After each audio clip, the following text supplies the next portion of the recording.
Hey, we're shacking around tonight. It is next on Live Free and Ham. Hello and welcome to Live Free and Ham podcast. This is our bi-weekly show during which we discuss ham radio topics in New Hampshire, New England, and beyond. And whether you're a regular listener or a first-time guest, we are excited to have you here and appreciate your support. And thanks for tuning in tonight's episode. So let's get into the show like we always do. I'm your host, Eric, call sign N1JUR, and I'm with my hosts. Hey, it's Paul, N1OG. And it's the General, W1STJ Todd. I'm never tired of that. All right. So before we usually get into our topic, we've got a few things we'd like to catch up on as always. You know, if you haven't headed over yet, you should always check out our storefront at livefreeandham.com/shop, as we always are working towards getting more t-shirt ideas up there and improving on the ones that we have. And there's always something new to check out. So if you haven't been up there in a while, you definitely need to get a head over there and see if you can find something you might like to wear. Because again, we are all sporting Live Free and Ham official gear. As always, I'm wearing the original OG hat. Paul and Todd are wearing the camo version of that same hat. And, you know, it's a great hat. You know, I don't know about you guys. I love it. I'll wear it every time. Yeah, I love this hat. Dude, I'm about ready to buy another one because mine's getting really salty. I was going to say, you took it hiking up the mountain, and I'm like, oh my gosh, that hat's going to get ruined. The sweat from his brow is going to be so deep in that. But it's machine washable, dude. Throw it in there. It'll survive. So we'll be good. It's a flex fit, so it's great. This hat is probably the best. What is it? What is this one called? Flex fit. Flex fit is got to be the best baseball cap I've had in a long time. I don't even know if I've ever had one that's better. I love it. It fits perfect. Totally. Well made. All right. Well, as always, if you haven't head over there, please head on over there. Check us out. Check out some of our merch. Pick some up. And like we said, you will not be disappointed. So, as always, we love feedback too. So, if you are a texting person, you can always review our show via SMS. Text us, say hello, tell us you picked you just started listening to us, or maybe you've been a listener forever. All you have to do is click that link in your podcast player of choice, looking at the show notes, and boom, you'll be able to text us right there. It takes 2 seconds to do. Let us know if you've heard, you've heard our cries and you want to, contribute. Just, we want you guys to be part of the community. This is one way to do it. We're also throwing on some future ideas in coming up. So pay attention to those, because there might be a couple other ways you can help contribute to the show and leave a review, or just, tell us, what your favorite story is, or, favorite color, or, radio. I don't care. We want to hear about it. All right. And so there's obviously one other way you can get involved in the Live Free and Ham community, and that is over on our Discord server. We don't usually talk about that a whole lot, but it has actually been super active. We've got a lot of members just recently been joining. And I think as we start to see more people pop on, I'm going to do a little small, segment here and just introduce them and give them shout outs so they know that we care and love them, and that, we're glad that they're joining our Discord. But come be part of, what we're doing over there. It's always a blast. And I enjoy hanging out in our Discord and all the people that are over there. And you can come be part of that too. So the link, if you need to, if you just head over to livefreeandham.com, down at the very bottom of our footer page is the click on the Discord, and you can join right from there. And we'd love to have you, show up. So cool. Come be part of the community. And one of our favorite things, as we're starting to tell more and more people about, if you're looking to get more Live Free and Ham in your life, and who isn't? I'm telling you, who doesn't want more Live Free and Ham? You got a breakfast, lunch, and dinner, and dessert. We're all that and more. Or a bag of chips, as they say, however you want to look at it. So with that, the one way you can get more of us is you can head over our Patreon page, and if you subscribe, and there are multiple levels to subscribe at, so there's something for everybody.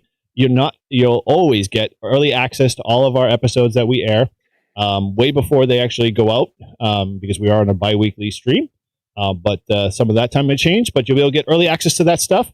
And now we are doing an unfettered, raw cut recording of our show as we go on. So you get to hear all the banter and all of the complaining and moaning and groaning us, almost 50-year-olds and 50-year-old plus folks complain about 80 meters here. So we're calling it our 80-meter banter before we actually start our episode here.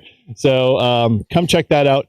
And we are actually going to hopefully be integrating in a private live access to a chat on our Discord. So when we record, we'll fire up that chat, and we'll have you guys live stream, or we'll have this live stream to that private chat. If you were part of our Patreon listeners, you'll be able to hear us and be part of that and contribute. And one more way you can connect with us. So a lot of cool stuff's going on.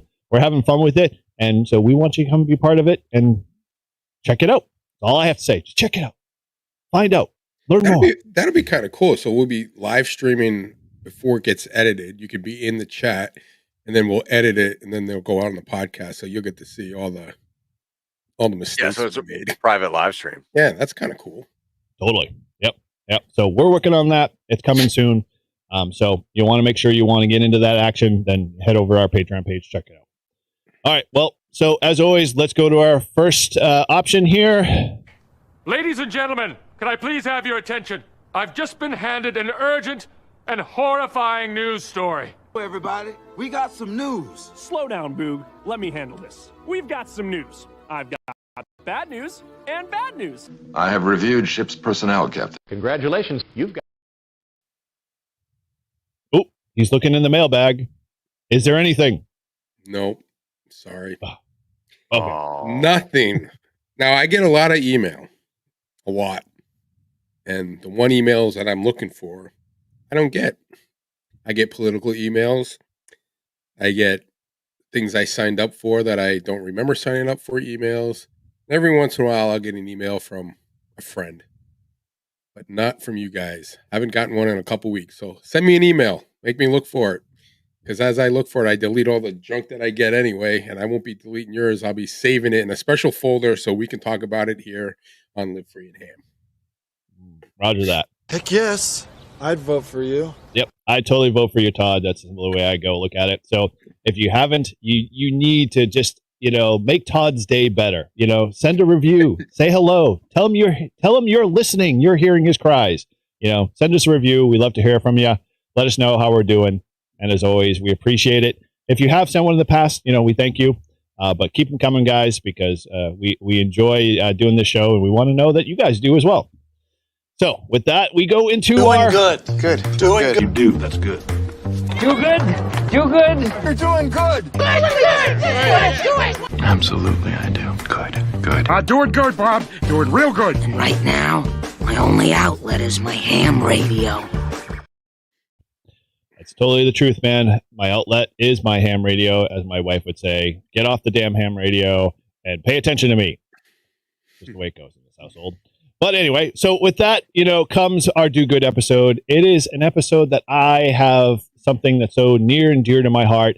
And I'm sad to report, like Todd, we've had nothing, no Do Goods in a while. And I know we've been hard on you guys. I know we've been basically pushing and telling you guys got to get off your asses and do something about it and tell us what's going on in your lives from a ham radio perspective. And no, it's crickets. I don't have a cricket sound. I just need to get one next. So, my advice is we're going to stay doing this because there is value with this. We all believe in this. We know there's some good stuff out there. So, take a second or two, send us a quick email at livefreeandham@gmail.com.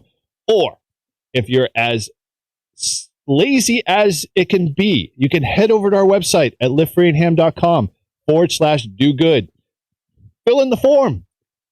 It'll come right to us. We'll read it and we'll be rejoicing with you. We'll be excited. We'll share all of our, tears and sorrow and joys and everything that goes with it. Just put it in paper, digital form. Do something. I don't know, before I, have a, aneurysm or something and keel over. I mean, that's probably what's going to happen is I have to reach that level. We'll get them next time. I have to reach that level so everyone feels bad, and then they have to start sending it in so I don't, have another episode. So if you keeled over, then that would be the end of Live Free and Ham because no one else knows how to run it. You guys would have to carry on. It's in the clause in the insurance rider. They must carry on the torch. Did you know about that, Paul? I haven't done it yet. I may do it. If this doesn't work out, probably I will do it. I would almost say definitely. Yeah, maybe I'll do it. Maybe. So with that, please let us share your Do Good episode with us. We are going to keep pestering you until it happens. And once it does, you guys will all be better for it. I guarantee it. So, all right. Well, enough beating that dead horse. Let's move on to our usual productive, fun episode segment.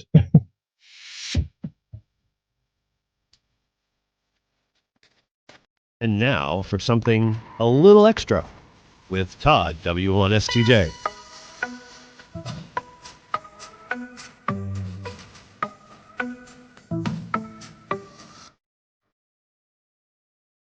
I don't know, Todd, as my wife said, I'm getting a little punchy here. So I apologize up front. But in essence, we are doing it again. How many are you on there? This is just one. Sadly, this is just the one. It's a really strong one, but it's the one. I would like a request, though. Can we change that picture of me? That thing is pretty pathetic. Sure. You send me whatever you want. I'll fix it. All right. All right. So with that, you've heard it here. This is where we help Todd study for his extra class license. And then the good part is that we are way ahead of everybody on every other YouTube channel that's just starting to do extra towards April. Heck, we've been doing it all year long, man. They're just all behind the curve there with Todd here. So my applaud to Todd for keeping the course here. So with that, in each episode, we pick 3 questions for the extra class pool to test his knowledge and hope he gets his upgrade, which he's making progress towards, I promise. And so if you'd like to follow along, you can head over to hamstudy.org, which is a great resource to help you prepare for your test. It is recommended by 3 out of 4 volunteer examiners because the ARL was unavailable for comment, as always, at the time of this survey, as always. And so without further delay, our VE Quizmaster, take it away, N1OG. All right. Well, Todd, hopefully you and our listeners are getting very, very familiar with sub-element number 4. All right. The count will be 4. We'll move to 5 next week. I get it. All right. Well, here you go. Question number 1 for tonight. What undesirable effect can occur when using a noise blanker? Is it A, FM signals can no longer be demodulated? B, strong signals may be distorted and appear to cause spurious emissions? C, the audio frequency bandwidth of the received signal might be compressed? Or D, received audio in the speech range might have an echo effect? All right. I'm going to go with B. Strong signals may be distorted and appear to cause spurious emissions. All right, Eric? Well, I definitely know it's about FM signals.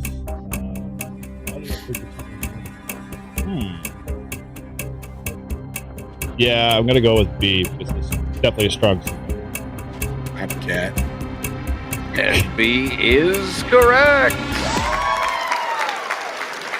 Great job.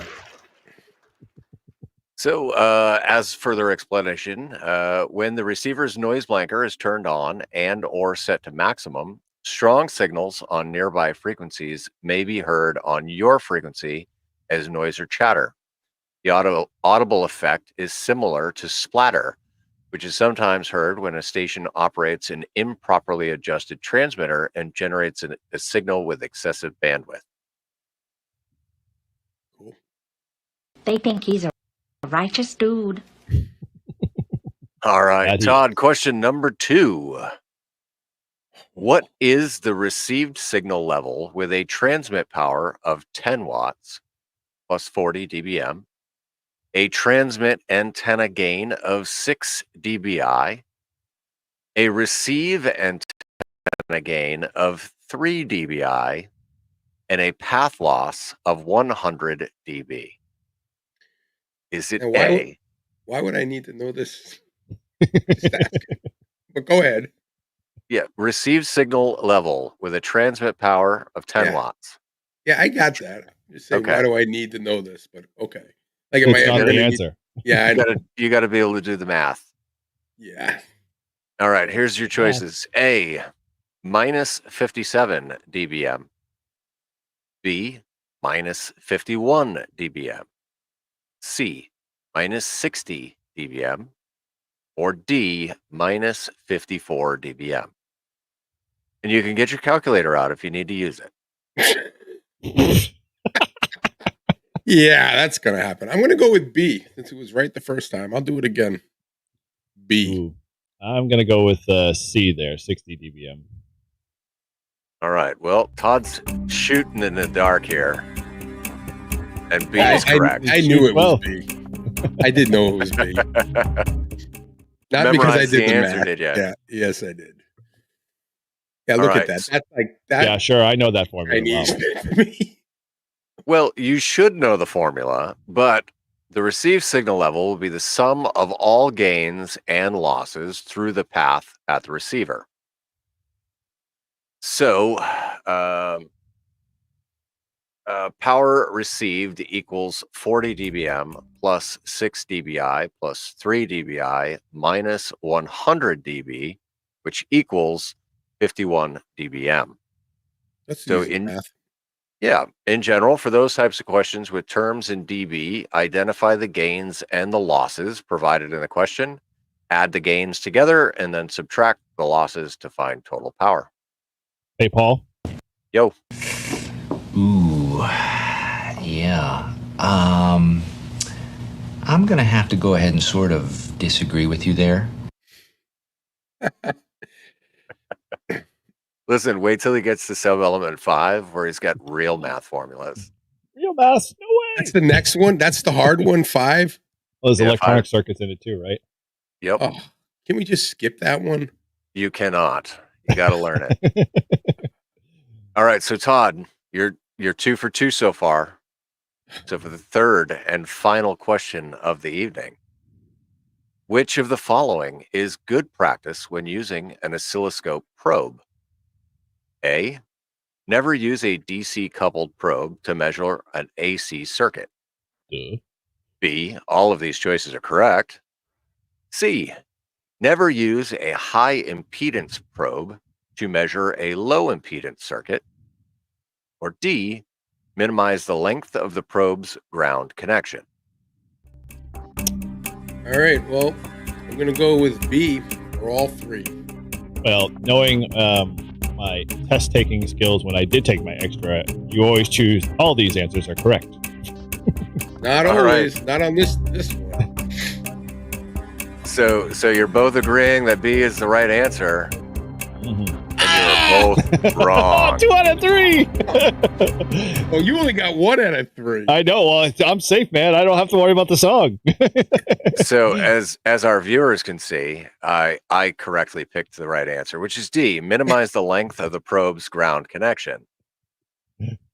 And for some further explanation, the probe tip and ground of an oscilloscope acts like a sensitive antenna loop. The bigger the loop, the more undesired signals or noise it will pick up. Also, the inductance of the ground wire increases with length, which can distort high-frequency signals. So keep it as short as possible. Well, hey, not too bad, Todd. You got 2 out of 3.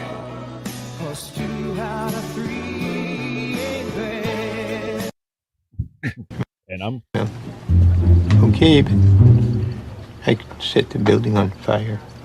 Yep. The way I look at it. Well, have you seen my stapler? Swing line, my friend. It's a red swing line. What have you say, Todd? Anything you want to provide? Any comments, feedback? Where you're at? I just beat you again. That's all that matters. All right. Well, so with that, if you're on the journey to studying your technician, general, or extra class like Todd, you want to go to hamstudy.org because it's an excellent resource for getting your ticket or studying for your ticket, I should say. And, again, if you've recently received your license or upgraded, which I know there are people doing, it's because the hobby is growing. I'm seeing people pop by with technician licenses. We want to know. So, we want to recognize you. We want to celebrate with you. We want to give you the kudos, and we want to, share in your success. So send us an email at livefreeandham@gmail.com or SMS text us, whatever, or a WinLink email for all we matters. Just do something. Tell us that you've graduated, you've upgraded, or you gotten your ticket. and we'll share and celebrate with you, and we'll make sure we mention you on the next show. Whew. All right. Well, with that, we're going to get into our usual format here. And so let me ask Paul, how has your ham radio week been? What's been going on? Well, so let's see. Okay. I did get my computer running well enough to do my Mount Tecumseh hiking video, and I put that up. Good video. I took almost 4 hours of footage, and I cut it down to 26 minutes, which wasn't easy to do. What an arduous hike for a quote unquote easy hike. That was definitely a challenge. But then the rest of the week, I've been banging my head against the wall. I'm finally making some progress on building the new computer. So the only bits and pieces that I've got left is I need the GPU for the multiple monitors that I currently run. And the liquid cooler for the CPU. So those are the last two pieces of the puzzle, and then that computer should be ready to go and replace the mini PC that is doing way more than it should. All right, I'm going to ask a stupid question. What the hell is a liquid cooler? Just exactly that. It runs off a liquid cooling the CPU. How big of a powerful computer are you building? It's just a tower. It's just a custom PC, I guess. Do I have that? I don't have a liquid cooler. No, you can get a liquid cooler. I mean, the benefits of liquid cooling will keep your GPU and your CPU cooler if you're taxing it a lot. And in case Paul's, already beating on that poor little mini computer, that liquid cooler is going to help him in the long run for sure to keep the computer from deciding to burst into flames. Yeah, mine never gets that. I don't use it as. So also, given the location of where I'm going to keep the tower, it's going to be under the desk, between like the little section that blocks my feet from hitting the wall and the wall. So it's kind of a tight little space there, and there's not a ton of ventilation there. I definitely wanted to make sure that it was going to have a lot of fans and good cooling. Cool. Well, good deal. Well, keep us updated on that progress, because I know once you do, you'll be celebrating, and and then on to chapter number 2 of getting everything back to where you were from the start of all your software. So I applaud you, and I'm super excited that you're using all that hardware finally and putting it all together. And so I'm looking forward to see what you come out of it. And hopefully that'll make you produce more videos instead of killing yourself. You know how I say all the time, right? Ham radio makes me feel dumb every day, right?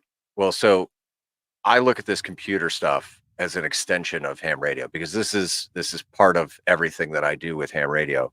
Pretty much. And dude, I have felt like a complete retard all week. Like, I know we're not supposed to use that word, but literally, like, I mean, this shit blows my mind. I don't understand. I'm using administrative command prompts and Windows PowerShell, and like trying to get things to work and talk with one another and be nice. And dude, thank goodness for great YouTube videos. That's all I gotta say. Yep. The internet's a powerful thing, my friend. Okay, well, good. As long as we're learning something, and that T-shirt's applying every day of your life, I'm happy for you. I'm glad things are moving forward. So, Todd, how is your ham radio week, or should I say ham radio with a knot through the ham part?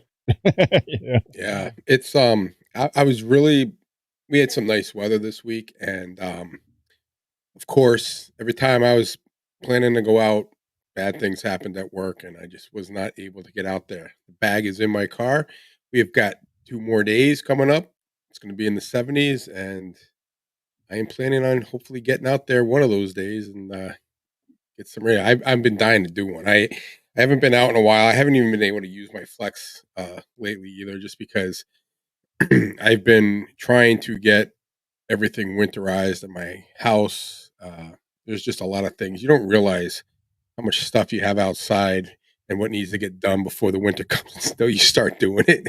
It's like, just one more thing. And today or this weekend, I did all the leaves last weekend. I mean, the lawn looked great. And then we had a freaking windstorm. 30-mile-an-hour winds, man. And it was just It was covered 60-mile-an-hour gusts. Yeah, I know. And all the leaves were just back all over my yard. So then we have good old F you, Todd. Thanks for doing your lawn. I know. I should have just waited a week, but I was like, I'm going to get this done, get it out of the way, check it off my thing. And I had to uncheck it. I'm like, got to do it again.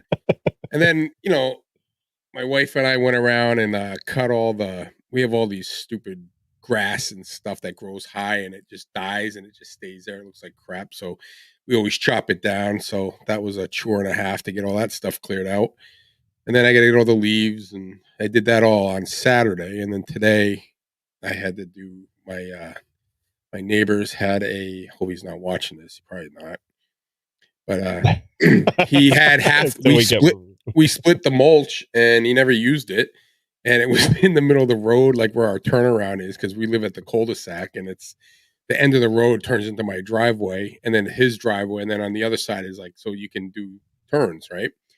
So we just use it to throw the mulch in there. It's between the two houses, and then we just spread it. Well, I spread mine in like end of May, beginning of June, and he never took it. So I had half another pile of his that he didn't do. So Zach and I lugged another whole house full of mulch and put it on his dirt bike trail to fill in some of where the rocks are sticking up and some of the divots and stuff to make it smoother. And that's what I did today. And my back is killing me. And I don't like my labor anymore because after I got done, he drove by and saw me doing it, right?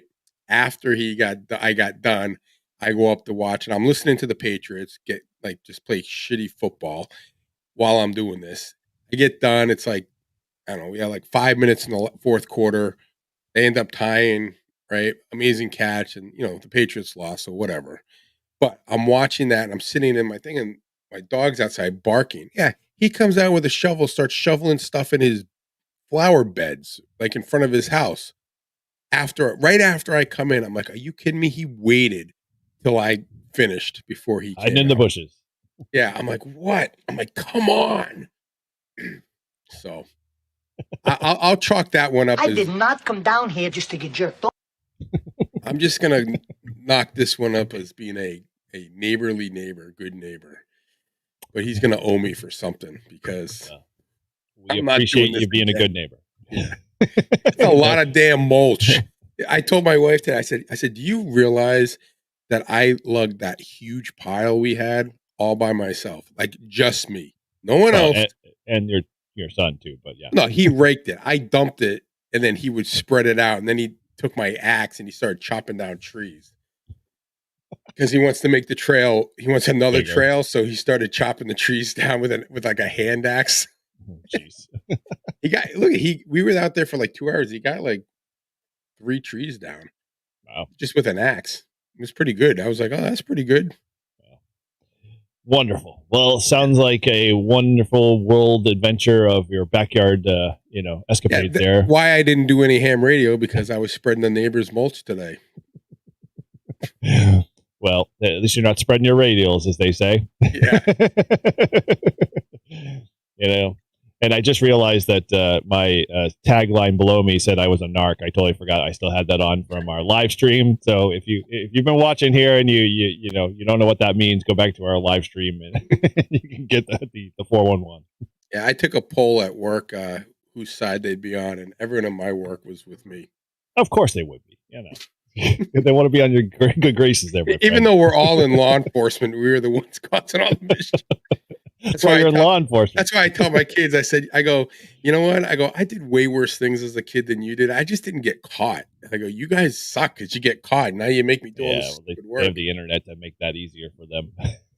Yeah. We didn't have the internet. It was way easier to get in trouble without having to worry about everything's now on video anyway. Mm-hmm. Oh well, bummer with that. But anyway, good on your leaf raking escapades and good So Eric, how was your ham radio week? Well, thanks for asking, Todd. I appreciate it. So my ham radio week. Well, I spent the last couple of days just doing the last, we'll say touch-ups to my truck for the HF setup. I finally got the coax run into the vehicle from my little bulkhead connector that I have off my bumper, so I can now extend or put in a mast off the trailer hitch and run a wire, and so I could do that all from the comfort of my vehicle through a little coax switch. So I finally got that part of that video done, so I am now going to be slogging through editing all of that content of all my HF install in the truck, which was a fun project to do. I'll have to say that I took a lot of time, took a lot of effort putting that together, both on the video side and the components, and I'm super happy with it. And I love the fact that, you know, if my wife decides to go into a store, I could just sit there with the truck off and turn on HF and make POTA contacts and hunt. I have never done more hunting in my life now that I have HF in my truck. I'm a hunter more than I am a POTA activator, which is sad at this point, but you know. Now, in making that video, have you come to the realization that I have, where it would be so much handier to have a cameraman? Oh, yeah, sort of. Yeah, I don't know. Like, my daughter has I have a couple of episodes that my daughter had recorded for me. Like I done a video that I haven't released yet because I'm just swamped in putting it together, of a matchup between the Ed Fogg antenna and the Faraday that Casey let me borrow. And if Casey's listening, again, I will get you that antenna. I've had it for almost 7 months, and I keep forgetting to give it to you because I've already recorded the video for it. And I did a head-to-head matchup on that. But he always razzes me. He was like, hey, how's that J-pole doing that I let you borrow 8 months ago? And I'm like, it's doing great. It's in the package. I haven't used it once.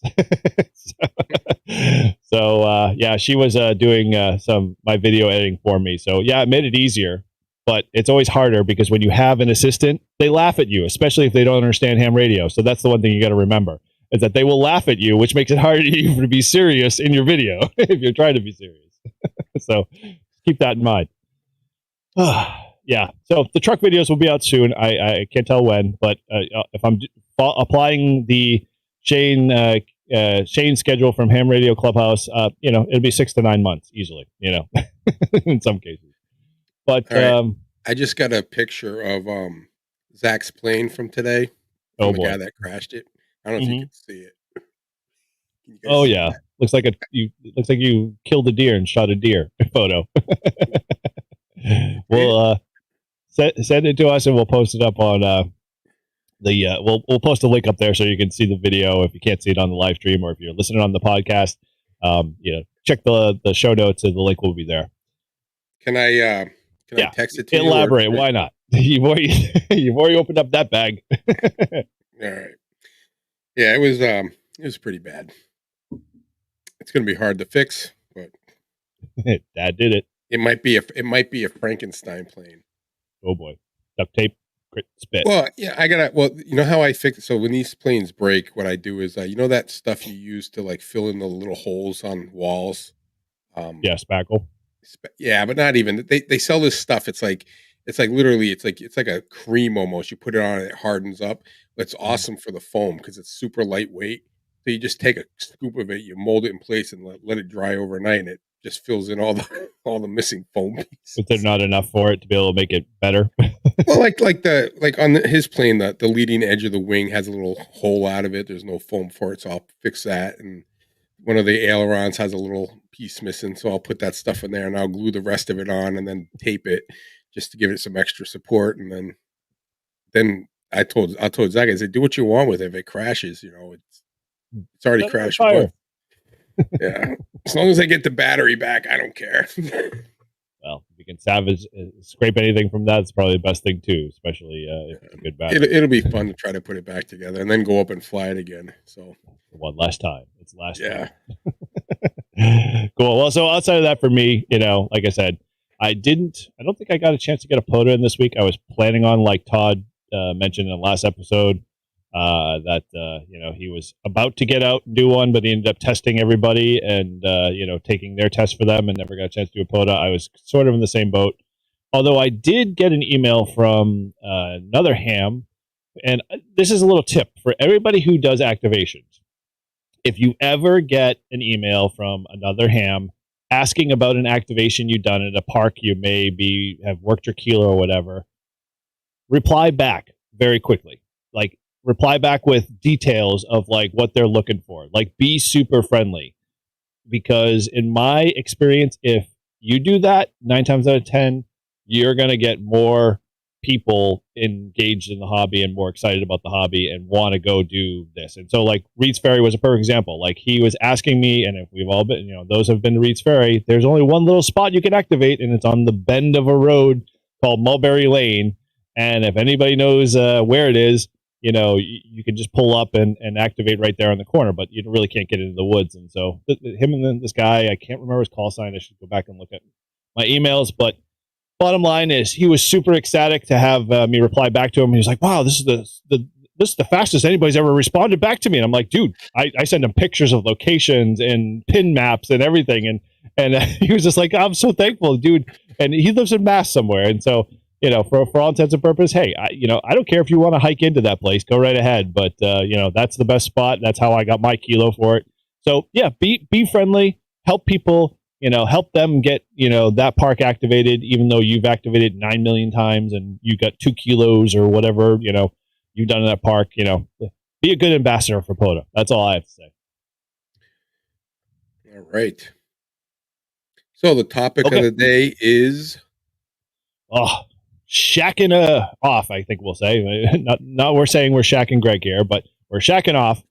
And so, like we said, in the beginning, we were kind of going to dive into our shacks here. We've all built our shacks up in, number of different ways. And, I wanted to kind of talk about it. It's been a topic, it's been on our topics list for a while, but, something comes up or we change course or we do something different. And I was like, hey, let's go back and revisit. Let's see what we can do. So, let's talk, a little bit about it, because I know I get a lot of questions, at least on my channel, about, hey, what's your shack look like? What do you have? What don't you have? And with that, I talk, about my flex and, all of the other stuff I have. But, and eventually I may get off my ass and create a walkthrough video someday. It's on my to-do list, but, it's way down at the bottom. So, why not use this forum right now to talk about our shacks?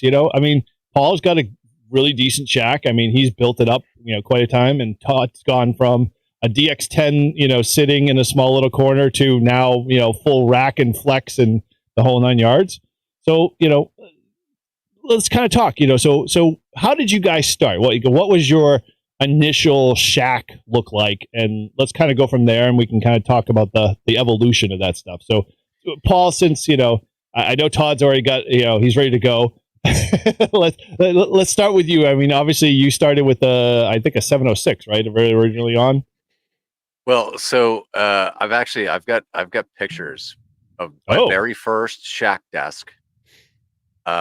And it's the same desk that I'm currently using, but it only had the FTM 400 on it and a laptop. Oh wow. And that was it. Yep, that was my first radio that I bought. That was like a home radio. And then I added the 706 Mark II-G to the mix, and those two were my shack for a good number of months. And the FTM 400 would go in my truck when I would use my truck, and then it would come in at night. Oh wow! So you moved it back and forth. Oh, it was a giant pain in the ass, but I had all the connectors in the truck, and I had duplicates at the desk, so that way I could just unhook and bring the radio in and reconnect everything. Okay. And then so then I debated on what I wanted to do, and I went through some silent key auctions, and there was a silent key that had emailed the club, and he said, hey, listen, or I think it was the kid, his dad had passed away. He was a ham for a long time. He had a lot of old stuff. And I said, well, I'm looking for an amplifier. I'm looking for a tuner. I'm looking for, old keys. Like, I was interested in Morse. I'm still, feeling it out, but Morse, I'm Morse curious. But yeah, so that's how I got my amp. It's an old school Alpha 374 by ETO. It's an old tube amp. But it's great. It works. And it's It's not super fancy, and I can't change bands real quick with the amp. But over time, I did update the the Deluxe Versatuner by MFJ, and I went with the MFJ IntelliTuner, which does the full 1500 watts auto tune, which is fantastic. It makes doing things like ALE a lot easier because your rapid band switching and tuning, and so that was a logical evolution in the Shack. But yeah, it's been a constant evolution, to get to where it is today. And the most recent picture, I think, was from March. It was right after I got my new call sign. And that's up on my QRZ page. If you're curious about what my desk looks like, it's currently got a 7300, a 706 Mark IIG. I took the CB out, and then the IntelliTuner and the amplifier and the Ham Shack hotline and the hams over IP, and we got the DMR hotspot up on the wall, and I mean it just goes and goes and goes. All right, we can talk a little bit about that in a second. All right, so Todd, talk about your humble beginnings, and then we'll dive into what I'll call is our 2.0 iterations, which is kind of our current state now. But so where's your Shack started out as, and where did it grow kind of to?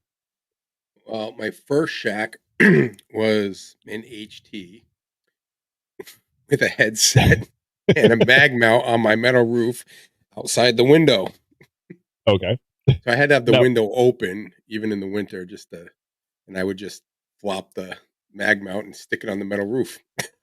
Was that the same setup that you made that contact all the way out in Canada or whatever? Oh yeah, that was the one. Yeah, the 850 mile. So that's the infamous one. Yep, that was the. And then I got a little bit smarter, and I bought a antenna and I attached it to my chimney, and ran the coax down the thing and did it the right way through a hole. And I didn't even think of the window pass through. I just drilled a hole through the wall to the outside and then put the coax through, and then I just siliconed it. Wife acceptance factor, okay with that? She didn't know. I don't think she knew. But anyway. She still does. So that was, and then at that time I had bought a 400, the FTM 400, and then that was my Shack. And then I moved, and I got my General, and I had the FTM 400. I had a window pass through, and I had a laptop, and that was it.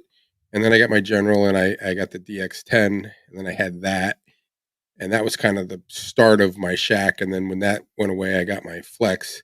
And all I can say now is my Shack is in shambles. Everything is a mess. I need to clean it. And now that it's getting dark outside, there'll be a lot of time for me to come home and clean it, but it needs to be cleaned. It's needed to be cleaned for a while. I need to reorganize it. Mm-hmm. So I'm not happy with it right now, but yeah. Well, we can talk about that in a bit, because I'm sure you're probably in the same boat as me. It's like, there are things you like, but there are things like, we just need to frickin', throw the baby out with the bathwater kind of approach and restart from ground zero. So, what happens? Your Shack is super fucking nice looking. Yeah, but so my Shack originally started a lot like you guys. I didn't have VHF and UHF, sadly. I was always contained in my truck. And I had an FT450D. That was my very first HF gear once I got my, what we'll call general COVID.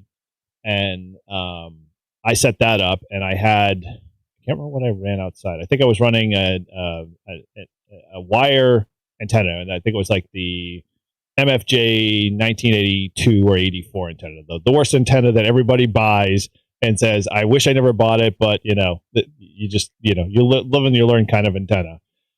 And went through many iterations of getting, realizing that there was just a garbage antenna. And so my first step was always buy a better antenna, and got that up. And then that kind of started the spiral, we'll say death spiral of, I got to have a vertical antenna. So I bought a DX Commander Classic, and then I had another wire antenna. So I had like 4 wire antennas at this point, 4 separate cable runs coming secretly into the my HOA, involvement. But at that point, the basement was still, we'll say, a cement floor, barely,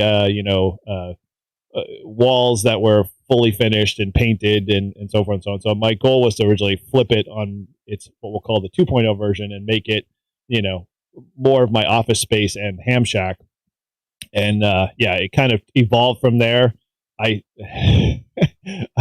I don't have any words to say except that I need help, because I literally I went above and beyond, because I'm like, I'm not going to tear into another wall. I'm not going to redo this. I'm not going to rerun this. So everything that I implemented was like, okay, how can I make this modular? Okay, I'm going to run 4 separate coax lines to a nice wall plate on the wall that's going to look finished, and those will run to a breakout box on the side of the house, and that'll all have lightning arresters, and on and on and on. And then that just basically unfurled me into another stuff. But I started with the 450, and so all of that was my home gear, and I had fun with that 450. I have to say that from my original shack, it was a great radio. I learned a lot, and I kept it.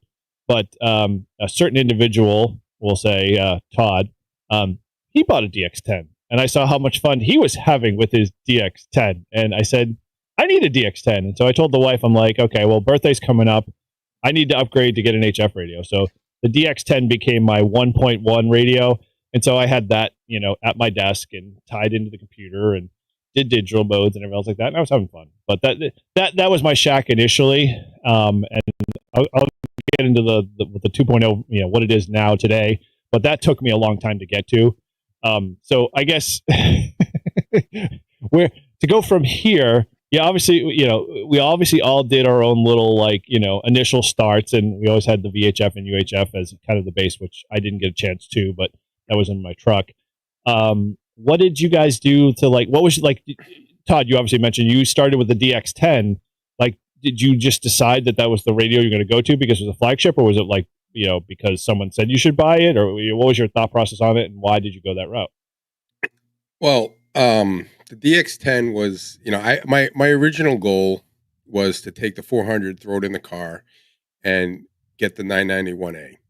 And this was before I kind of understood HF and ham radio. That was just like what I was looking at. I'm like, oh, this is perfect. I can get everything, one radio, keep it nice and sleek, plug it in, and be done with it. And this is at the same time that I'm thinking I buy one radio and I'm done, and I don't have to spend any more money on ham radio. Then Eric tells me, see, Eric and I are bad influence on each other, because once we start talking, we start buying stuff. So, he bought a DX10 because I like mine. I bought a FTM 300 for the car, and I love that because he had one. He says, you should try the 300. And at the same time, Craig, and N1 FST, which we had on. Who we had on. He had told me, don't get the 991A. I have it, and you'll regret it, because there's better radios out there. Use your 400 as a thing. Buy another thing and get the DX10, and you'll never need it. You'll won't need another radio for 10, 15 years. You'll love it. So I start looking at the DX10, found out that, this has actually got great receive. It's a great radio. Sounds good. It went on sale, and I pulled the trigger and got it, and was happy. Was really happy with it. Loving that radio. I just really enjoyed it. It worked better than I thought. I started to really get to know how to play around with it, how to use all the filtering. The filtering was awesome. Yeah, you were getting really good at that. Yeah, and then I'm like, all right, well, I want to build a Go box for Field Day and POTA or whatever, and then I was going to go back to the 991A just as a mobile thing. And Bill, W1WRA, our current president of our club, says, well, why don't you just get a Flex and put the DX10 in the box? And I'm like, no. And then, of course, I go home, and this was like at either the barn or breakfast or something that we get together. And I go and check out in the bar, and I go on YouTube, and I start looking at this Flex and seeing what I'm like, oh, this is pretty cool. Oh, I could do it remotely. I work extra overtime, third shift. I could actually play ham radio all night instead of being bored out of my mind because I had run out of Netflix shows and movies to watch. So But I'm like, oh, it's kind of expensive. And I got this I love my DX10. Why would I want to do that? And I don't know what happened. I pulled the trigger and I bought the Flex, and the DX10 is now in my partially assembled Go box. I mean, it works, but it's not where it needs to be. And now I have a Flex. So when I get the Flex, I let Eric sign on. Hey, check out this new Flex. You're going to love it. So I give him my password and username or whatever you have to do. And then he starts using it. And he's like, I'm buying a Flex. Not even so much where I was buying a Flex. It's like, hey, I did buy a Flex. Yeah. Sadly, my next thing was like, hey, I'm going over to the website. Oh, yeah, that doesn't seem so bad. And Paul, I know you're like thinking, dude, that's like super expensive. But may I remind you, site item number 1, skydiving. Let's just stop right there. Yeah. Yeah. Ham radio's cheap in comparison to skydiving. When you get your license, you could have had like a Flex and a half. Yeah, you could have a farm of Flexes. So that's kind of how it started. And like I said, I love my DX10. I will probably never get rid of that radio unless it's like, I just can't see myself getting it, especially if it's going to be in this Go box that I'm going to have. I'll be using it for field day, potas, like local potas and stuff. And the Flex though is just a whole nother ball game. Now, if you're new or whatever, and you're saying, oh, I'm going to get my first radio, don't go with a Flex. Nope. I would go with a regular radio, because I really think that you got to understand how the radio works, because the Flex is a whole different ballgame. But what's so cool about the Flex is if you get that annoying noise either on the front end or the back end, you can just erase it with a touch of a button. Whoop, gone. And that's what I love. Yeah, you just get rid of it. And you can do it as many times as you want. And it's just awesome. So if you're trying to get a weak signal or you're trying to get in, it just makes it. And the fact that you can use it on your phone or your iPad and the remote ability. I mean, I've used it like when I'm down south and I'm trying to see, like, oh, you guys are trying to, I'm going to work you. I'm going to work you. I'm in Alabama or Mississippi or Louisiana or whatever. I go on 20 meters. I take my iPad out. I throw it on my Flex. I put it on the channel and I start calling CQ. If I can't hear it on my thing, then I know they're not reaching me. They can't hear me. I'll go down to 15. Oh, they can hear me on 15. So that's what I was doing. It's kind of cheating, but I could tell if New Hampshire was getting my thing. So that's kind of cool to do too. So what's funny about this, right? Is all these episodes, Todd's always said about how he was forced to do things because of Eric. But it seems like Eric was forced to buy things now because of Todd. And it comes around, goes around, man. Don't you know how it works? Well, so here's a shout out to Steve, KM9G, right? Yep. He I was in the Toads Discord, and somebody had posted this Neptune HF amplifier for QRP radios. I was like, oh, that looks really cool. Mm-hmm. It takes your low watt and it turns it to 100. Like, damn it, Steve, now I got to get a freaking 705. Like, I've been looking at the 705s for so long, and I've been debating if that was going to be the QRP radio. And I don't know, this Neptune amplifier might just be the thing that makes me save up. Dude, for that. hold off. Don't spend your money yet, because that FX4CR that I've totally coveted. If the 1F comes out and it's like ready to buy, and I've already got my down payment on it, like I said, I can only have so many radios in the stable. So that FX4CR could go for a really, really good price, and be in your hot little hands sooner than later. That's 20 watts. So, that would be way better on your back, especially in that 891. That little radio's 20 watts. 20 watts. Yeah. Yep. That little tiny thing. That's awesome. Yeah. Beautiful, beautiful design. Great little radio. It would definitely be nice for the summits. Yeah. Oh, dude, I would love, you would be the one person I would sell it to, good price, get it to you. And then after that, I'd be like, I need to buy another one, because I just I feel like Mike does with his G90 and Walt and the whole thing. So, I'm already feeling sort of a little bit that, like, I haven't even released it yet. And I'm like already feeling like the little kids being torn away from my heart. So, all right. Yeah. So it sounds like, with the Flex, you definitely went through an iteration of what we call rack and stack kind of, making everything modular in your shack there a little bit. We'll talk about that in a bit. So I'll hold that thought for a little bit. So Paul, you've obviously grown from your shack. And so your, we'll say 1.5 iteration has definitely multiplied. You've changed some radios out. Where did you go with that second phase of life, and what does it kind of look like? Because I know you surprised us at one time with hey, I got one. I'm like, wait a minute. You said you were going to stay with the 705, 706 forever. so do tell, talk about that whole process. Well, so like Todd had mentioned, right? He was looking at the 991A because it's an all-in-one, and the 706 Mark II-G is an all-in-one, and so in that aspect, it's great. However, once you start playing around with radio and you get really into it, you want to be on HF and still listen to the UHF VHF, and you can't do that on an all-in-one. So to meet my budgetary requirements, I shopped around for another 706 Mark II-G, because the first one was, I think, $450. Got it off a guy in the local club.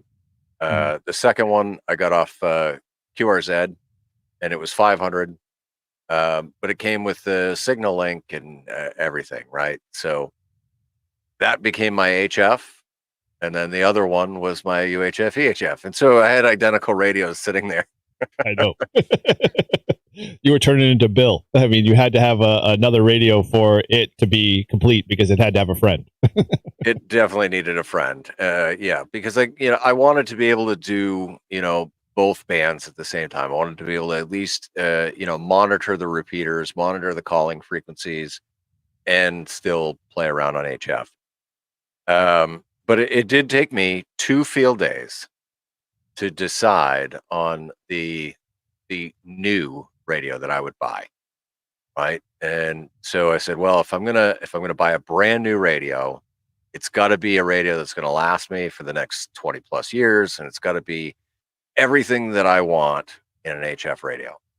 And I played with W1 WRA's 7300 for 2 field days.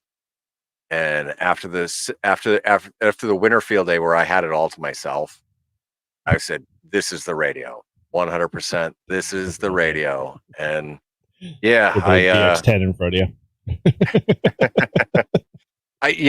And I guess had I played with the DX10 when I was more Morse curious than I am currently, I may have been persuaded just for the Morse decode features that are built in.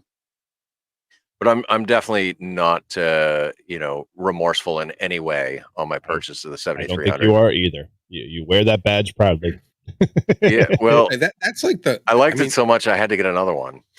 Yeah, you've got 2 of them. 7300s, yeah. You have 2? 2 7300s and 2 706 Mark II-Gs. Yes, but the second 7300 is a signature series one-off type thing. It is certainly a radio with stories, as it has taken a tumble and fallen on the ground a few times before it ever reached me. Is that the one you bought from Carlos? No, that's Shane. Shane. Oh, Shane. Yeah. Now, are you what do you use that one for? So that's the field 7300, so that I don't have to continually pull the desk one. And please, when you say field, can you put it in quotes, because those radios are not field radios, but they're they can be in the field day specifically. It is 100% not a field radio. I wouldn't take it to a park, and do a park activation with it. It's too big and too heavy for that. But for field day, where I'm literally packing for a whole weekend, it's the perfect radio. Well, we used the DX10 for when we did our Rove. We did. But we carried it. We literally pulled it out of the back of the bed, took the lid up, and then pulled it out just of like 4 inches above the lid so we could see the display. That's how far it got out of the case. Okay, but it still it worked. It did. I'm not saying that those radios work. And if that's all you have, then go do POTA. Don't stop. Let that stop you. But I'm like Paul, right? Like that was one of the reasons I wanted a field radio, because I hated unhooking everything, bringing it to field day, and then having to come back, replug everything in. I was like, I don't want this. I want a radio I can just bring to field day. And then I figured the DX10 was, that's a good radio, especially for field day. I'm like, and it just, all those factors took an effect. And then you start watching YouTube videos and it gets you really hooked. And then I started talking to Bill about questions and he's telling me all, and I'm getting more and more curious. And then you ask Ryan, which was the big second mistake there. At that point, he was like, let's just start the Go Box. Yeah, we'll just start the Go. And that was the end of it. And then it went on sale. And I was like, oh, it's like all like the ham radio gods are just sending me like, you need to buy this thing. And must buy. And then I was working overtime. I had the extra cash. I was like, all right, I'm going to do it. And then when it came, like I get this box, and I honestly thought I got gypped, like someone stole it. It was like so light. Oh yeah. I'm thinking it was going to be this huge, heavy, like the DX10's got some weight to it. This thing. I opened it up, I'm like, is it even flex? here? Yeah. And I was like, super light. I was like, holy crap! And then and then Ryan, he comes over. He goes, oh, you got to do you got to do the whole. We got to do the rack thing. And he comes over and we like ripped everything apart. And I'm like, oh my God, I don't even know what I'm doing here. So explain that process. So, I mean, obviously you started with you were on your tabletop and speakers and computer all hooked up. So now you've graduated to our 2.0, iteration. So now you're in a rack. Yeah. So he sends me a list and he says, buy all this stuff. So I'm like, all right. So I buy the rack, I buy all these things, and he comes over and and then he finds me, this is awesome. So I only had a little power supply. So I'm looking for a power supply. I'm going to go buy a new power supply. He's like out on the West Coast for work. He goes, hey, I think he was in Washington or Oregon. He goes, I got there's an amp or there's a power supply out here. And he goes, you should buy it.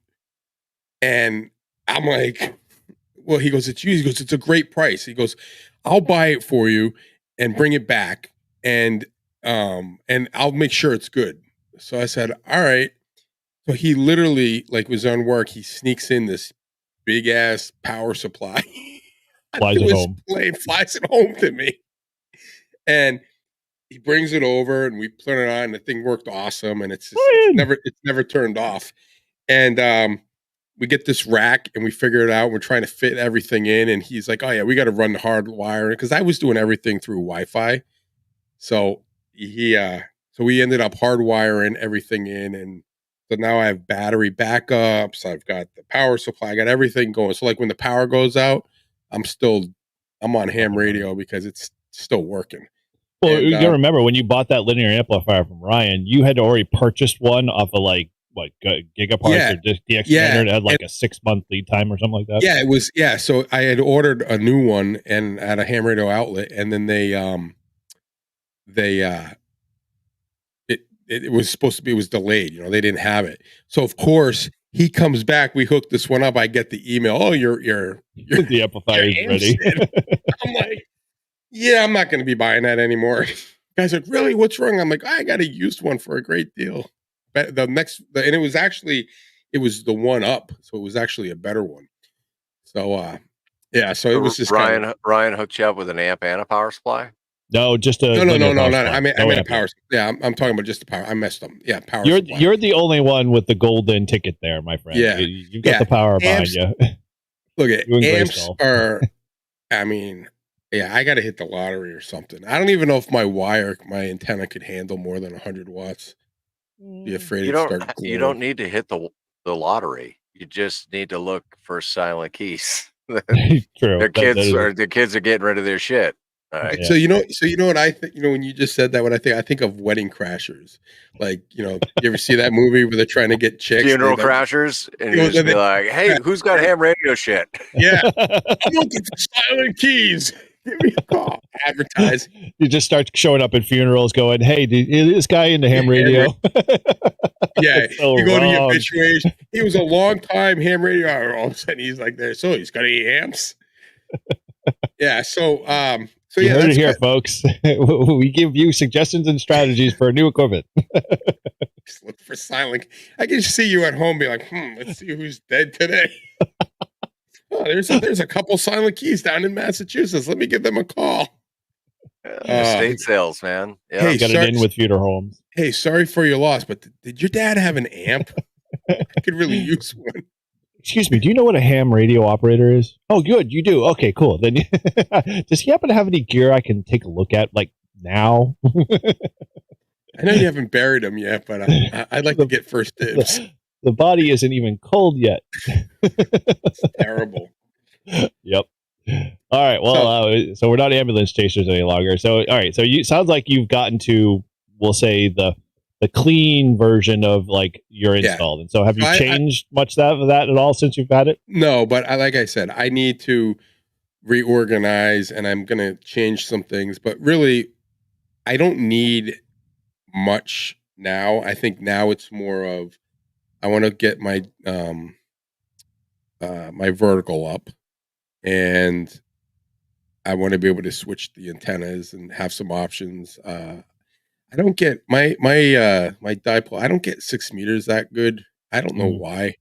So I might get a 6 meter separate antenna. So I might want to have some antenna switching, that kind of stuff, down the road. Okay. I want to get that. I want to get a TV screen and get that. What do you guys have that? Oh, Geocron or ham clock. Yep. Because I think I would use that a lot, especially like my love of weather and stuff and all the information it has. I'll put it this way. Mine's, you can barely make it out in the back of my screen here. It was originally on the 50-inch and it was fighting for real estate with all of my other, apps for my Flex and WSJTX. Because I was like, I'd rather have that up on the screen when I walk by as a heads up kind of thing. So I was like, my Geocron wasn't getting any love, so I moved it to a smaller screen in the back. So I kind of walk by it like Paul does now with his ham clock. Of like, oh, it's a good at a glance. So if you find somebody with a Geocron who wants to like get rid of it, you're probably better off getting it that way than paying full price for one. Dude, my ham clock is on a 32-inch monitor above my monitors, and so it's always I just look up and I see it. But I also have a tablet upstairs that sits next to my recliner. That the only thing that displays on that tablet is the ham clock live feed. So I've always got ham clock. So what is the ham clock different than what you have, Eric? Well, Geocron is a complete like turnkey solution that you pay for plus a subscription service to be able to get all the ham functionality and features. Ham clock is what, open source? Yeah, it's free. Oh, it's free? You just need the hardware. Yeah, you just need the hardware. You just got to have a Raspberry Pi to put it on. Yeah, which is cheap and easy. Well, I'll have to look into that because I'm getting into open source on my RC stuff, so I'm exploring that. I'll send you down a rabbit hole while you're looking into ham clock. Also, look at the ham dashboard. And let me tell you, you're going to want to set both up. Really? At some point, I'm going to get another Raspberry Pi, and I'm gonna have the ham clock running on one, and I'll have the dashboard running on the other, so that I can have a feed in the dashboard of the ham clock. But it's amazing. Well, it's amazing. Let's put a pin in that for a second, because that's like we're talking enhancements here now. So let's kind of shift here. So back to your base of where you're at. So 2.0 is you got a nice rack set up and everything seems to be the rack. I got the computer. I first got a computer, and then when I got the Flex and we're going to do all this podcast and stuff, Eric hooked me up with stuff, and I went down to and got a new computer, or I took my old computer, ripped everything out, got all new sound cards, everything. And then I took the old crap and built Zach a computer with all the old stuff and some of Eric's extra stuff. Yep. And he's got a beginner gaming computer, and he spends pretty much any time he's inside, he's down there playing Fortnite with his friends on that computer. So this computer is really just set for everything I do with ham radio. So I do the live streaming, all this stuff that we do for this. I do the FT8, I have the stuff, and then now I started adding some of the RC stuff that now that I have a open source radio, I have to, there's a program to programming it. I've got all my radios, HTs and the 400 all on there. So basically I use this computer for ham radio and RC flying, and that's pretty much it. So anything I do with ham radio, that's all I use this computer for. My work computer, I do all my work stuff on, and everything else I just, watch movies and stuff I'll do on my iPad. So yeah, that's basically it. And I did buy a second screen because when you start doing FT8, which I haven't done FT8 in a long time, and I even, I think if I get back into FT8, when I was working from home over COVID, that's when I was doing a lot of FT8 because I was running it while I was working. I think I would get a third screen and make it, vertical instead of, and just have the FT8 running. Right, but so write it down. We'll talk about that in a second. Okay. no problem. So that's that would be those are the next things. So that's your current state of affairs right now in terms of your shack setup and where you're kind of. But it's a complete mess though. It's like, it doesn't even look like a shack. It needs, I'm just disgusted by it. Okay. Well, we'll put a pin in that. We'll talk about why you're disgusted and what you can do to fix it. But Paul, so where are you at with your shack? I mean, obviously you sounded like when you were talking about getting your 7300, pick it up from kind of where you're there and what you've added to get to current state. Well, so current evolutions, right? I've added network storage. So that was an interesting, process this week. I went through trying to figure out how to take one of those wonderfully donated computers. Thank you. No problem. And I had, I think 5 external hard drives that, I didn't need them. I cleared them out, pulled all the storage together. So now I've got an extra 3 terabytes of storage on the network that anybody in the house can use. But that's where now I'm dumping all my video files and all of that. I'm currently building the new shack computer, which, I got to say, like the computing aspect of the shack, I started with an old laptop. It was literally probably 8 years old in 2021. And that was my shack computer. Yeah. And I used that laptop all the way until 2 years ago when I bought the mini PC for the desk, which then became the new, shack radio PC, right? Like it does all the radio stuff and with all the radio software and logging and streaming and everything. And it's nice that it's all in one, but man, I'm just massively overworking this computer. The CPU is just doing all it can to keep up. So yeah, I gotta say that I hadn't really considered how much having a good computer plays a factor in my ham radio shack. And now, I'm learning about building a computer, but I'm also learning what my needs are, right? Yeah. And I think everybody in their evolution of their shack, they're going to start out like we all did, right? With something very small, very basic. And as they figure out what their needs are, the shack grows to fit your needs. And I don't think there's any shame in the constant state of evolution that it is. Nope. I 100% agree with Todd that my shack is a shit show. It's a freaking disaster. There are computer parts and towers and monitors and everything's just piled everywhere. But my pota bag is almost ready to go. So, there's a little upside going for you. Yeah. No, don't be afraid of the evolution though, and make notes for yourself, have a plan and say, okay, this is the next thing that I need to add. And how do I get there? Okay.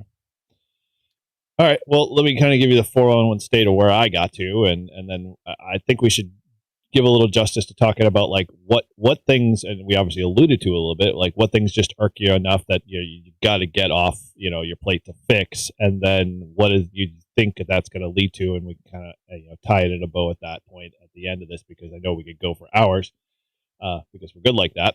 So I guess my iteration of my shack. So I started, like I said, on a table and then went after I finally built out my shack.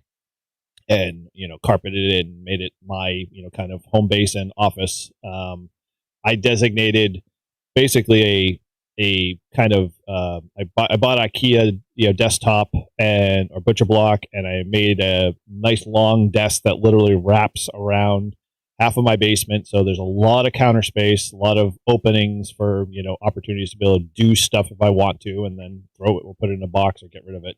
But my shack itself, I bought as a kind of, we'll say, gift to once I finished the basement, was a 50-inch, 4K screen, because my wife had bought me the start of it, a Geochron, because as everybody knows, the Geochrons only run at 4K. They won't, you can't do all of the advanced features without the 4K capability. So I had this big giant monitor, which literally sits above my head right now.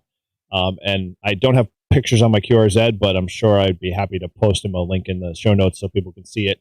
And that was running my Geochron for a while. And then I had a 43-inch wraparound curved screen and then a vertical screen here that I could use for FT8. Well, since I've gotten into streaming and my own YouTube channel, FT8 has now moved up and it's on the main screen, and it sits with my Flex because I had a DX10 tucked underneath. And like Todd said in the whole evolution, is like, I had it. And I was just like, when I bought the Flex, I was like, well, now I have to buy a rack.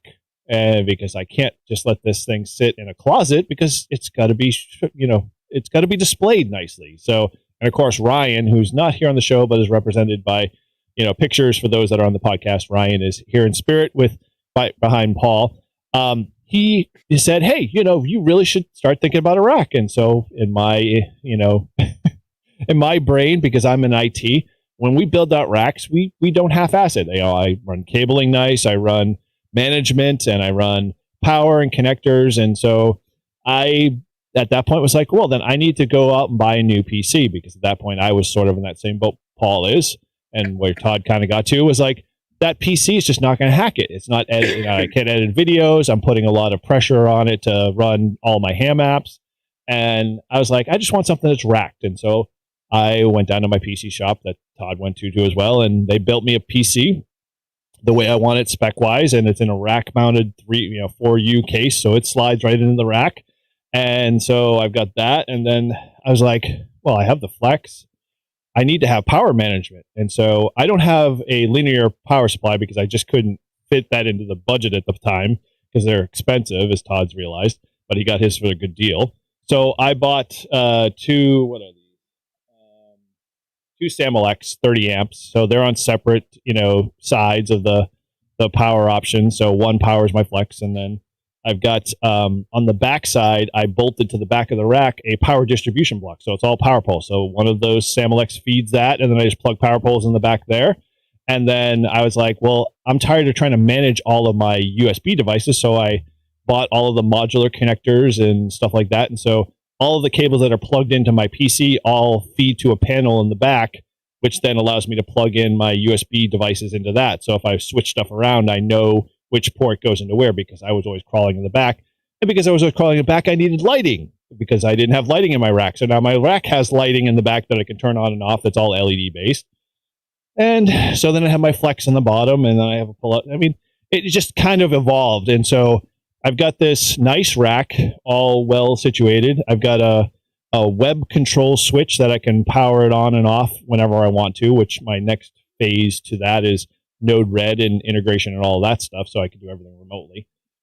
With the intention down the road, like Todd said, if I ever hit the lottery, then I might get a good power amp, because I really want to get the Power Genius, power amp. And at that point, I'm like, also thinking, well, if I get that, I have to go get a Power Genius 8x2 switch like Ryan picked up, because I want to be able to control all my antennas software-wise. And, that's kind of one of those things. But my rack is in a good spot where it's all clean. It's all labeled well, and I know exactly what everything's hooked up to, and it's all documented well. It looks nice. Yeah, thank you. I appreciate it. And it seems to be a highlight, because I've always invited people over to come take a look, and I always think that they're going to look at the big screen and go, oh, wow, the big screen. They all go to the rack and go, wow, that's a beautiful rack. That's well organized. How do you have that? And I'm like, oh, so I have to explain the whole process. So what a nice rack. Pretty much, we're shacking off and we're talking about racks. So, let's really make it bad. So that's where my statewide is. So everything's well organized. But I'm like you guys. I always want something more to add to it or something to change that just really bothers and pisses me off. But so let's start with you, Todd. What few things that you want to take care of initially, and then what's your kind of long-term goal for the your setup? Do you want more software-driven stuff, or is it more hardware, or where do you want to go with it? I think I need to organize where everything is. I move my screens around a lot. So when I'm doing the net and stuff, I push the screens back and pull them forward. I do want to get a third one. I do want to get a 4K TV so I can run those things. Maybe now I need two after I talk to Paul and check out his thing. Well, your computer can drive it now. What? Your computer can now drive it, so right. You can support up to 4. Yeah, and I think right now, that's kind of like what I'm doing. I got to get everything cleaned up and organized, and then kind of look at what exactly I want to do. I have things in my head of how I want it to be. I look at it as a shack as it's like it's always in motion. It's a work in progress, right? Like you're always going to change it. There's always different things.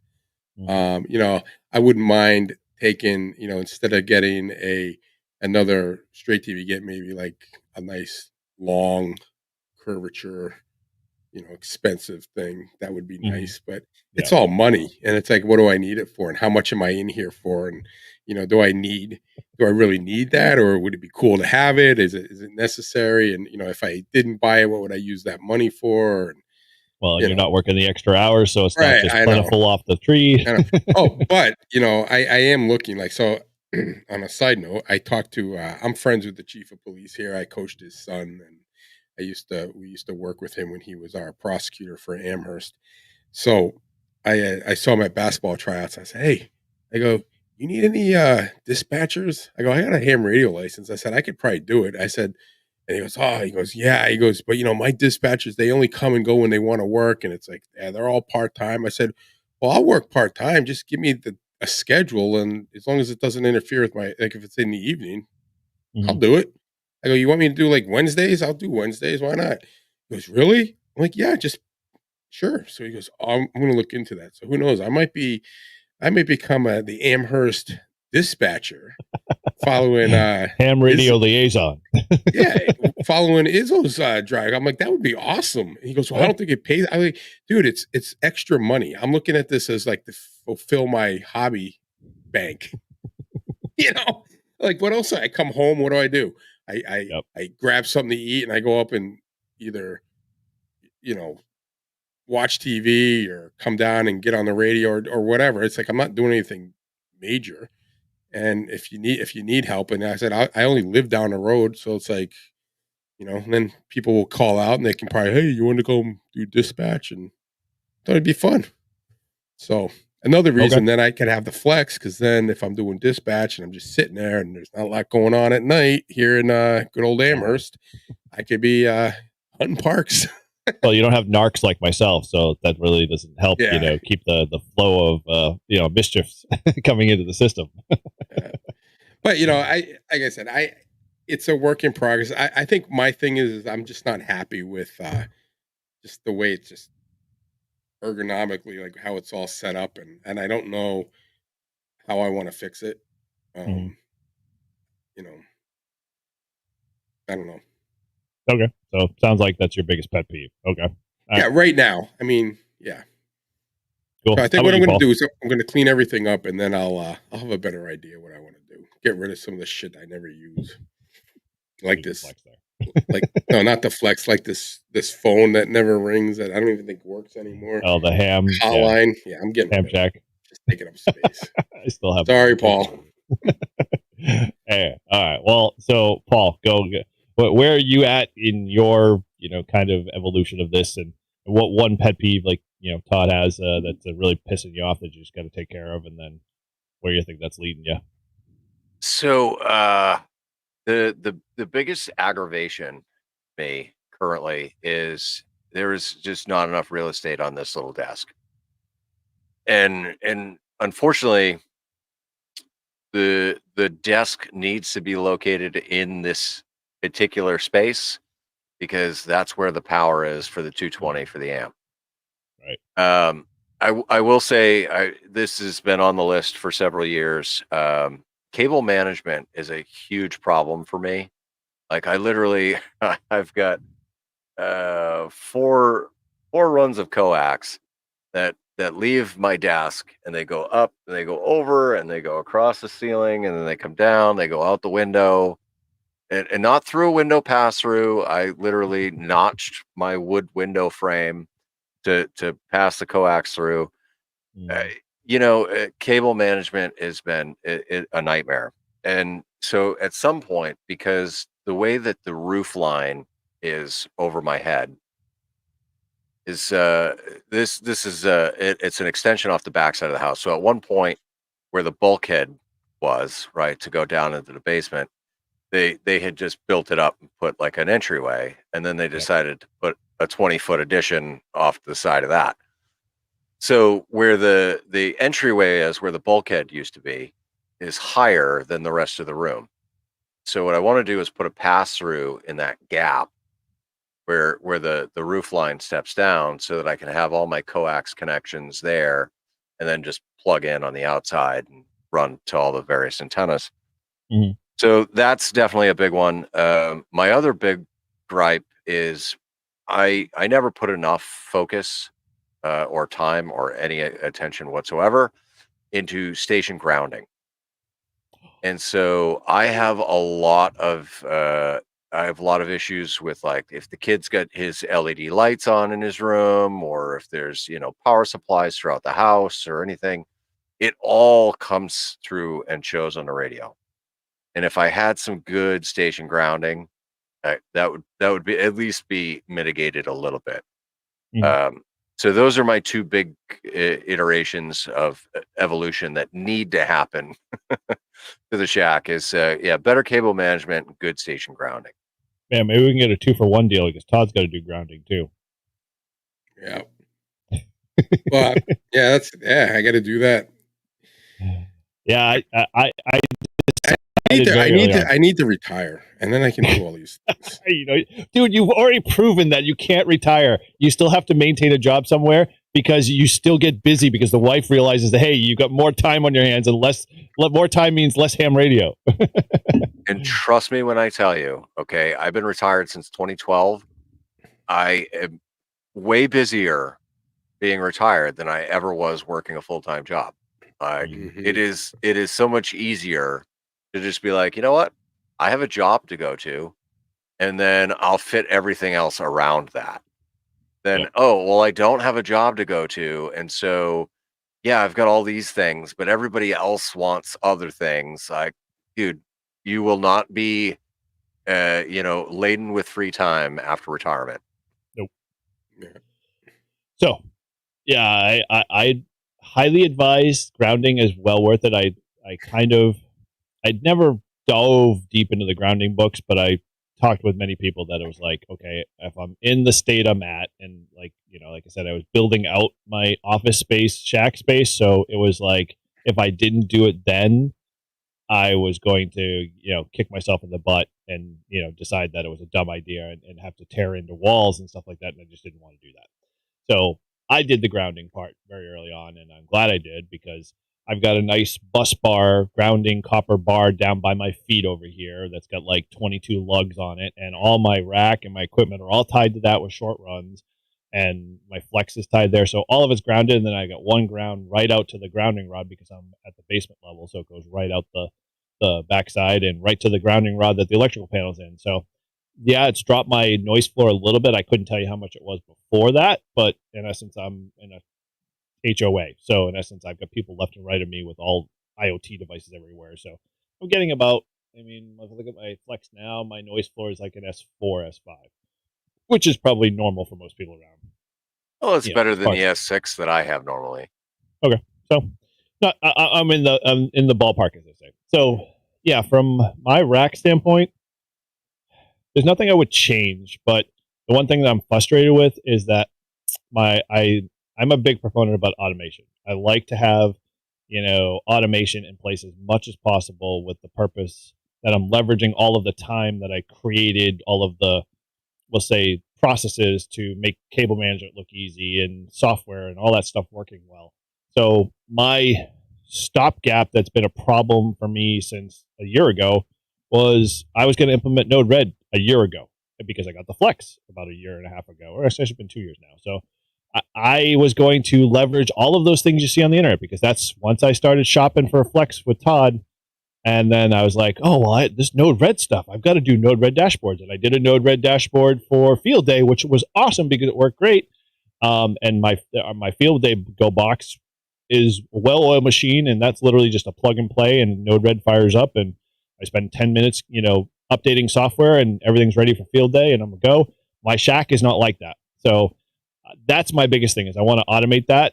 And at the same time, I want to be able to automate a lot of the stuff I do with lighting and stuff like that, because I don't mind the green screen effect, but at the same time it drives me bonkers. I really want to do better lighting in the office, but I don't want to go around and flip 19 switches so I could get ready for a live stream. I just want to be able to hit something on my Stream Deck that tells Node-RED to go do something, fire up my Flex, do all these really cool whiz bang things. And so, but that is just alone its own, nut to crack. And so I haven't come up with a smaller, more bite-sized approach of how I'm going to do that. But I know I need to do that. And that's going to be mostly software, driven. Which at the same time, I bought a whole bunch of stuff for the Flex, like right around Todd, when he built his rack, for all of the, hey, how do you do remote power on and off? All that stuff is sitting in a box on top of the Flex, and it's been there for a year and a half. You think I have to, knock on wood, so far, I haven't had to reboot the Flex remotely in some form or fashion, or ask any family members to do it. So I've been good on that part, but I know there's going to be one of those days I'm going to be in Maine or something like that, and I want to use my Flex, and it's I can't get to it because I have to remote reboot it or something. Well, you know what? It's funny you said, because I haven't done mine either. So all right, okay, so we're all in the same boat then. That's still in the box. All right, I got to do that. So yeah, there's a, I look at, here's one of the things that goes with me. Obviously, people who live in New England, if you're not from New England, we have crazy daylight. In the winter, you have nothing. It is, I leave work, it's almost dark. And then it's dark. And it's dark, and you leave, it's dark. It just sucks. But in the summer, it's it's light all the time. It's I rarely end up driving at night because it doesn't get dark till 9:30, 10 o'clock at night before you're dark. Now, up until December, Yep. Right? It'll be 4:30, it'll be dark. So this is the time of year now that you can do the inside stuff, right? So if you can get away without doing the honey-do list, you can have time to come in and do it. But my problem that I'm finding now is my job is not physically hard. It's just mentally draining. And I've been doing it for so long that when I come home, it's my brain is mush and I don't give two shits about anything. And the last thing I want... And you want to dispatch. I know, it's just getting more mentally tiring. I'd be there's some domestic going on. No. What's worse is you're going to be in your own town doing it. So you'll be oh, I have to see these people. Yeah. Well, the thing is, but here's the thing. When I have to work, so when I work and then go to another work job that's similar, I don't lose that. I stay in that mode, that work mode. So it's doable. But when I know that I'm not in work mode anymore, that's when it just kind of all releases. And I'm just ugh. And it's there's so many things I want to, I wake up in the morning, I am let's go. I have got all these things I'm going to do. And by the time 5 o'clock comes, I'm yep, not doing nothing. Done. And it's true. It's just, I got to figure out a way to get through that, because now it's going to be dark all the time. So I should have plenty of time to come into the shack, organize it, get it fixed up, fix the planes I want to fix, program my radios, learn about Raspberry Pis, all these things that I want to do, study for my extra, I don't even want to. We can't keep going another year with that one. We might as well. We might be doing it for the eternity. Todd's been the longest studier. But hey, I did hear on the net tonight that I think January is our club's January 11th. It's the next test day. Is our next test, and so I'm going to try to get it done by then. Sweet, you heard it here, folks. If not sooner, but I'm gonna if it starts getting close to that, and I'm gonna really start buckling down. But like I said, that's my biggest problem right now is just getting motivated to just get it done and start enjoying the hobby again and putting time in to do the ham radio. Because like an example, even this, like I send out I go on our Discord on our private thing. I'm like, are we doing a thing tonight? Yep. And I'm just looking, I'm like, oh my God, I got to do the net and then I got to do this. But then once I start doing it, I'm like, oh, this is great. I'm glad I'm doing this. But trying to get me motivated to get like what I was doing to come down here, do the not stupid net, but do the net. And then I'm already down here. I'm like, all right, let's do it. But getting down there to get going. And that's what I have to learn to push myself and just say, I'm going down. I'm going to do this. Yeah. But yeah, okay. So that's kind of like my thing. And we just got to get it done.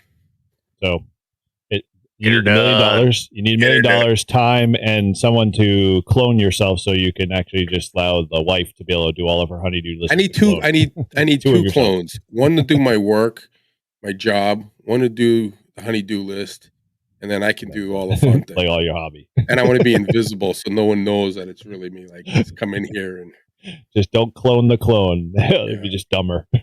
Yeah.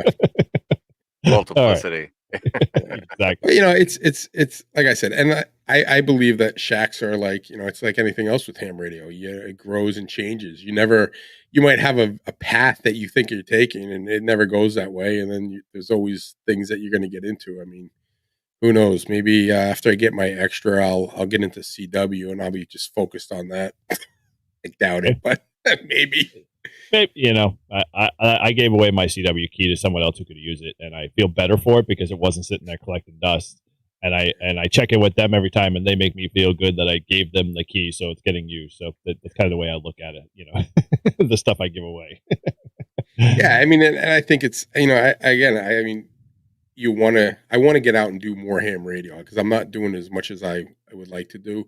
I don't consider driving to work and talking to Bill or Mike or whoever else, Christian, whoever else is commuting to and talking to me on my ride in, or even like you, Eric.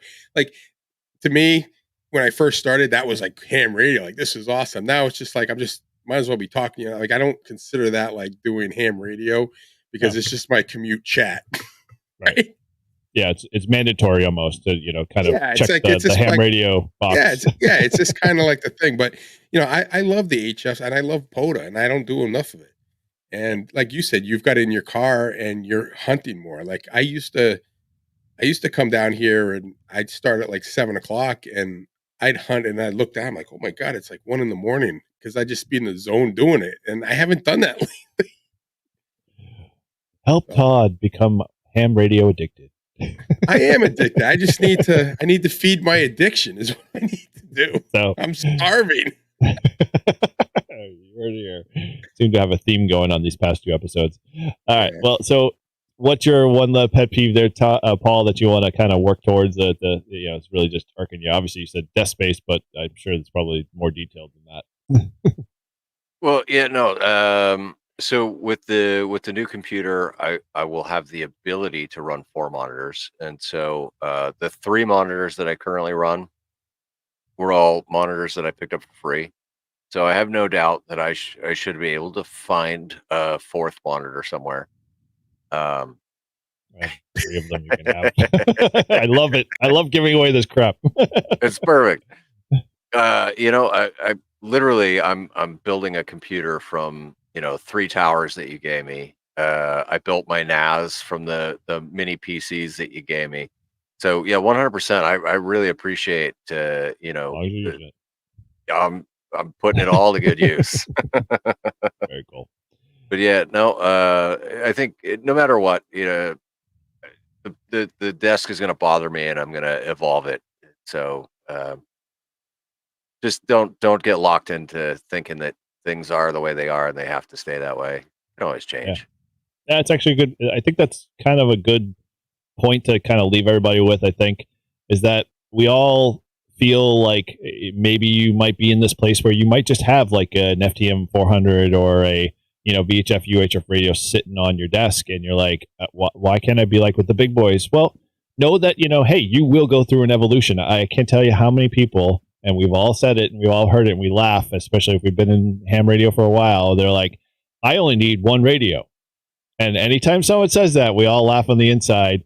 And then the process goes through their, their life, and they realize, oh, they have an HF radio here, or, now they've got 5 HTs, or they've got 25 HTs, and now they've got a radio that someone gave them that's a mobile radio. And so the list goes on. And it's like, it starts with radios, and then it expands to antennas, and then the things that connect antennas. And, it's just the hobby. I mean, you collect it, but I think the one thing I will, and I think we kind of shared a little bit of this here, is that we all take the time here to, if we have stuff that we no longer use, we pay it forward. We give it to the new hams. We give it to people that we know that can use it and get it in their hands, so they get excited about the hobby and they share the same passions that we all like to do and have done and continually, strive for and want to be, in our lives consistently. So that's my advice. Don't harbor all your equipment. Don't be like that guy that, dies with the most toys because, hey, he's still dead, man. And none of those toys got a chance to get another home or another life out of them. So, wait a minute. That's not true, because Paul will be calling your wife saying, hey, I know that he has a flex. What do you say? You give me a good deal on that. Give you $150 for it. By the time it happens, the flex will be up to version 20,000 and series 20,000. So yeah, that thing will probably be worth $150, because everything will be just like, here, it's in the air, just touch in the air, or speak into tune to 14,250 and add this filter. Yeah, so and funny thing is we should talk about those plans, like for our futures, like where does our equipment go, and who do we want to pass it on to when we get older down there? When this podcast is 5 years old, then we'll start to have those conversations and share, what's our exit strategy for our ham radio equipment. Our exit strategy. So any last bit you guys want to add to donate it all to Paul. Knowing our luck, we'll all get into an accident and we'll all go down and we'll all die at the same time. So then really the equipment goes nowhere. But we'll be doing ham radio. That's where it really counts. Well, my wife at least knows, Google the prices of everything. Don't go off of what I said I paid for it. Yeah, I know, right? Cool. All right. Well, anything you guys want to throw for? Be like, I'm lucky he's dead. I'd kill him if he wasn't. He finds out how much everything pick him back up. Yeah, I don't know how some of those YouTubers do this. Like, they sit down with their wives and go, "Hey, well, how much do you think we paid for this?" I'm like, "Are you dumb? Like, do you like stepping in front of the train? Like, does that make you feel good when you do that? Like, do you think that's going to be like one of these haha funny conversations? Thanks for doing the video with me, honey." No, but, it's going to hurt your wallet. Look, it's kind of funny because a guy that he works for UPS, and he has guys in our flying club that will order like planes and stuff, like big boxes, and then he'll pick them up at the distribution in Manchester, like the big warehouse, and then bring them to the field and throw them in the storage container with his name on it. So like you'll open up the storage container and you'll see like 5 planes in there with different people, like brand new in boxes that he snagged so they wouldn't come home. So the wife wouldn't know. That could be a new thing. Hey Rick, I got some ham radio stuff coming. You think you could pick it up and drop it off in the container? Yeah, like what's that one? Jason KM4ACK did that one video with his wife of like, how much do you think I paid for this? And he started with HTs, and then he graduated into the 705, and then like all of his other equipment, and like you could see her face, and I'm like, I wonder how much he really edited out after the fact, and how much he's really paying for it now. Yeah, because she's being like, I want that. Yeah, I know how much you paid for that. Let's go out and buy the bag I want. Anyway, well, so with that, any last bit of advice? Yeah. Go. Final parting words, right? Don't ever mortgage the house to evolve your shack. Yep, do it as you're able to do it. And don't ever get envious of the people who have more stuff than you do, because it accumulates over time and you'll get there. Mm-hmm. Amen to that. Anything else you want to throw in there, Todd? I'm good. I agree with what Paul said. All right, well, it'll accumulate fast enough. Oh God, does it ever? Does it ever? And never say never, or never accept never not accept anything that people want to pass on to you. It's for a reason, and it's a good reason, because they're trying to escape some pressure from that's being directed at them. And if you get too old and you go to Nearfest, you'll see what we're talking about. Oh yes.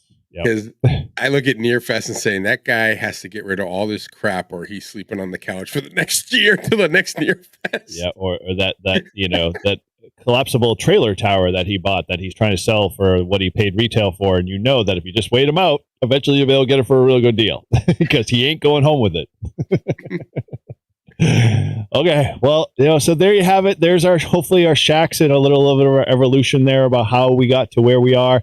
And, hopefully this advice helps you. And if you got questions, hey, let's pick this conversation back up on our Discord. Go over to our show's channel. If you are on our Discord, let's continue the conversation. Always curious to see how your shacks have kind of evolved. And if you've got your own shack and you want to post it, we got a channel out there on our Discord. I think it's called Show Your Shack. Yeah, it actually is called Show Your Shack. Post your shack out there. Share some photos of your shack. I'm going to take a couple of 10 minutes and post photos of my shack there as well. Hopefully the guys will do the same. And just, you can get some ideas. That's kind of how I built what I have and how Todd kind of evolved his. And I'm sure Paul's got, plenty of YouTube stuff that he's picked up on that he's added to his shack. So, it keeps all of us thinking and all of us iterating and improving our skills and our mind and all of our technical expertise, and as we kind of grow in the hobby. So it's all good. It's all fun. And like I said, we're all in it at the same time. We all talk RF. So it doesn't really matter how you do that or who you do it with. It's still RF. So, all right. With that, let's wrap things up here. So, there are many ways you can connect to us. As always, like I mentioned with our Discord, that's one way you can plug into the community. And if you haven't subscribed to our YouTube channel, make sure you head over there and subscribe and ring that bell so you get notified when we do live streams and other events, because we're planning on a bunch of stuff in the new year. So we all want you guys to be a part of that and aware of things that are going on. And you can always connect with our show by heading over to livefreeandham.com. There's plenty of contact phone information, our podcast, our YouTube channel. There's a whole bunch of stuff up there, including our shop. So pick up some great hats, great shirts, tees, everything. We're always adding stuff. If you got an idea and you want to share it with us, we'll happily make a t-shirt of it. We're always interested and creating some good ham stuff. So, that's one way to pick up some merch.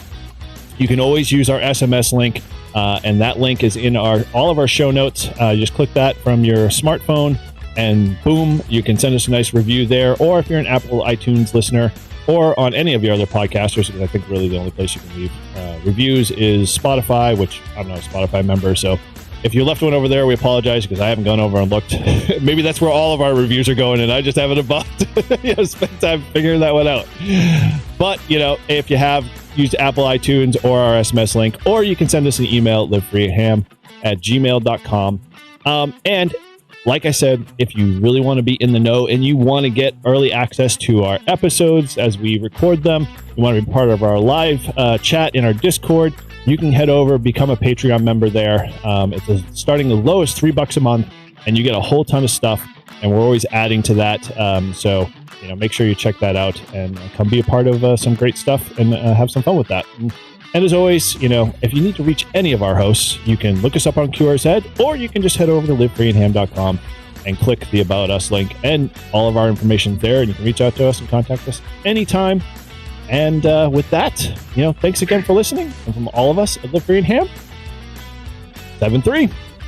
7-3. 7-3.